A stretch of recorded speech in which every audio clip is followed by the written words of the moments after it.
ছোট্ট এই দোয়াটি পড়ে ঘুমিয়ে যান, সকালে উঠে ফলাফল দেখুন। দোয়াটি একদম ছোট্ট। আমি যদি বলি আপনাদেরকে, বলে হুজুর কমন দোয়া, আমরা তো সবাই পারি। এই জন্য ছোট্ট এই দোয়াটি পড়ে আজ রাতে ঘুমিয়ে যাবেন, সকালে উঠে ফলাফল দেখবেন ইনশাআল্লাহুল আজিজ। আপনি মাথা থেকে বোঝা নামিয়ে ফেললে যেরকম হালকা হয়, আপনি এরকম হালকা মনে করবেন। আপনি মনে করবেন আপনার সমস্ত গুনাহ মাফ হয়ে গেছে, এরকম একটা হালকা অনুভূতি আপনার ভেতরে কাজ করবে। খুশি হয়েছেন মনে হয় না? এজন্য আমরা যদি ছোট্ট এই দোয়াটি পড়ে আজ রাতে ঘুমাতে পারি, সকালে উঠে ফলাফল দেখবো ইনশাআল্লাহুল আজিজ।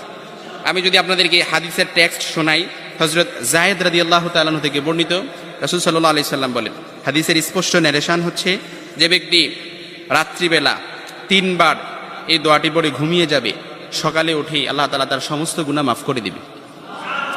সুবহানাল্লাহ বাড়িতে যায় বললেন। এই জন্য আজ রাতেই যদি এই দোয়াটি পড়ে ঘুমাতে পারেন, সকালে উঠে ফলাফল দেখবেন ইনশাআল্লাহুল আজিজ। দোয়াটি আমরা সবাই পারি, তবে আপনাদের মনোযোগ আকর্ষণ, আপনারা একটু আমার দিক অ্যাটাচমেন্ট বাড়ান। আমি আপনাদেরকে বলতেছি, সবাই পারি, আমার সাথে একটু ঠোঁট মিলাবেন। আস্তাগফিরুল্লাহাল্লাযী লা ইলাহা ইল্লা হুয়াল হাইয়ুল কাইয়্যুম ওয়া আতুবু ইলাইহি লা হাওলা ওয়ালা কুওয়াতা ইল্লা বিল্লাহিল আলিয়্যিল আযীম।